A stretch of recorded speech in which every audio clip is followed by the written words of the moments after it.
New model data is out regarding this winter storm and the associated cold blast that's going to move east this week. This comes as the jet stream is expected to remain active even as we push towards the upcoming weekend. This video is the full breakdown on the winter storm pattern as we make our way through the next few days, plus a look at longer range trends.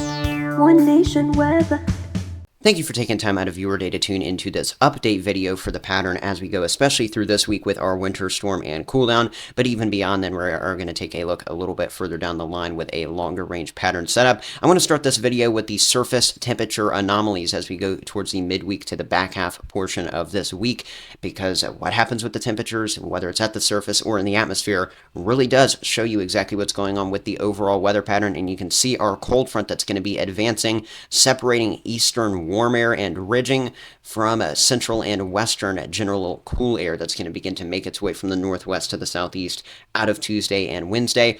As this cool air that's going to be in the central United States speeds up, that is going to elevate the activity, especially as you push towards the east coast of the U.S. And not only will a lot of zones behind the cold front get cool and dry by the end of the week, of course, we will have to get through some rain and even some pockets of snow the further east you go to get there. Here we go as we make our way out of our Tuesday night, heading overnight and into our Wednesday morning. Notice that contrast really builds up here in the eastern U.S. This is when we could see not only some very heavy rain up and down the coastline as a result of all of the southerly push and all of the moisture associated with that. We could even begin to see some snow start filling in as this cool wave kind of advances into that warmer air, pushing through the Ohio Valley, parts of the Midwest, and then over here into some parts of the Appalachians. Either way, we're going to likely see most of our stormy activity push out of the picture, except for some lake effect snow by the time we go out of Wednesday into Thursday.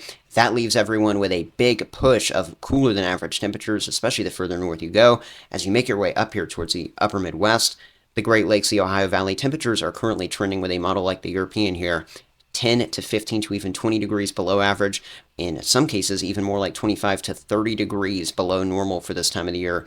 Thursday morning, heading into Thursday afternoon, and then especially into Friday morning. That's going to be that peak time frame for this cooler than average air. And then from there, it looks like things could warm back up and become wetter by the next weekend here. But I'll talk about that again, as I mentioned, a little bit more later in the video with those longer range trends. For now, I want to go ahead and start breaking down some of the specifics for this week's active weather pattern in the east. Starting off here with just an overview of how much precipitation is now expected by the Weather Prediction Center with their rain totals from now on our Monday evening through our Thursday morning. Look at how much rain is going to be anticipated here all the way up the east coast from Alabama and Georgia, where a couple inches are anticipated at the minimum, all the way up here through the Carolinas and Virginia, through parts of the Delmarva region, and then even into the rest of the Northeast. It is looking like a big swath of 2, 3, 4, maybe even 5-inch rain totals, especially as you go into some of those smaller spots that get those heavier downpours. So be on the lookout for flooding, especially as we go into the Wednesday time frame when we're going to see a lot more downpours moving over these same areas consistently. To go ahead and time this out, we are going to use a little bit more of a short-range model solution with the NAM model. And I've already got us on the frame that I want to start us off here with as we go out of our Monday, when I'm filming this, into our Tuesday, December 10th of 2024. Notice the general setup at this point in time. A lot of moisture, but this has just been kind of the setup now for about 48 hours by this point. Around Sunday evening, rain began pushing through a lot of the eastern half of the country. Still a general setup of southerly flow and moisture through this zone into our Tuesday afternoon. But once we start to see some of this cooler air really beginning to push through the north central U.S. and making its way towards the Midwest, meeting up with that ridge in the east, that is when we're going to see the interaction to really form the final gasp with a stronger winter storm. That really kicks off as we go out of our Tuesday into Wednesday. First of all, down here at the southern end of this storm, I want to point out the fact that even maybe back a little bit further to the west earlier on in parts of Alabama even, we will have the potential for some strong storms here in the southeast as a result of this cold front. The leading edge with that moisture, the warmth in place, maybe a few stronger thunderstorms, wind, hail, an isolated tornado not fully out of the question as a result of that, but generally just a strong push of heavy rain, gusty wind, and moisture by the time we go through the day Wednesday all the way up the east coast. And this NAM model showing you exactly what I showed with the GFS model in my last video. A burst of snow beginning possibly somewhere around Kentucky, Tennessee, and even as far north as back up into Indiana and Illinois early Wednesday. A better chance of that progressing and becoming more heavy in terms of accumulations as we see this make its way towards the central Appalachians of West Virginia into our Wednesday afternoon. Notice how this low looks like it could definitely deepen even more in terms of strengthening with the pressure dropping out of our Wednesday late day and into the evening time frame. By this point, it looks like we would just be seeing a very heavy blast of rain and wind here through the entire coastal New England states, all the way on up here into Maine, New Hampshire, Vermont. Just a nasty finish to Wednesday. And we would also possibly still have a snow stripe kind of wrapping back around the tail end of the storm, just like I talked about in the last video. The NAM still hinting at this in addition to that GFS guidance I showed you last time. So this is really something to keep an eye out for. I really think this storm has that potential to drop a very quick but heavy snowfall accumulation on the tail end in the areas that see the flakes. It's not going to be a coastal event, though, for any sort of snow. It really looks like just some rain, and then some gusty winds even continuing into Thursday as the cool air moves in. But beyond the Wednesday timeframe, it's just a lake effect snow to close off this week as the general push of cooler air comes down into the country like this. Before I talk about the exact snow that is being forecasted by the GFS ensemble members, which is more of a better collection to look at in terms of exact snowfall totals in comparison to the NAM that I just showed you, I'm going to go ahead and give you a look at the future wind gusts as we go with this system, because first of all, you can see that it's nothing really too serious in terms of our gusty winds. Some pockets of 20 to 30 mile per hour winds in some parts of the southeast U.S., and then with our cool down progressing back through the north central U.S. as early as our Wednesday morning, according to this solution. But it's as we go through the day Wednesday that the winds begin to get concerning, especially along the East Coast. I hope you're aware of this if you live in these areas, but especially here from the South Carolina coast all the way up here to the southern New England zones, it looks like we'll begin to see wind gusts pick up as early as around Wednesday midday, elevating out of the 35 to 45 mile per hour threshold, and maybe even going towards 50 miles per hour the closer you get to that coastline. This could include Long Island, New York getting in on some of those heaviest gusts. Even as you go on up here, though, into places like New Jersey, I mean, you can see some of those gusts 45, 50 miles per hour around this time. Let's shift over to the northeast. Southern New England already getting maybe some 40 to 50 miles per hour gusts. I'm sure that we will see some wind advisories and high wind warnings maybe even issued by the National Weather Service if these winds verify.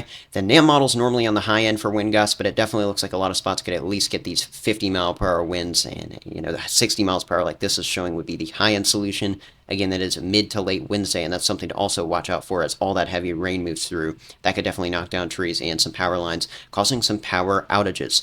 Here we go, though. Let's go ahead and take a look at that futurecast snowfall with that GFS ensemble collection. This is basically a collection of model members being averaged out to give you a look at a solution of how much snowfall is anticipated. Other than some patchy snow over the north central U.S., that main zone to watch is going to be once we get our snow to begin somewhere here into the Ohio Valley and then push up into the northeast. First of all, these grays indicate that snow could technically start as far to the west with at least very minimal accumulation as Indiana, central Kentucky, down into central Tennessee. Better chance, though, here as you push into the central Appalachians, and then totals would probably increase. Again, I think the best chance for heavy snow is going to be somewhere up here into northern Pennsylvania, into western New York, where we will also see that lake effect pick up behind this storm.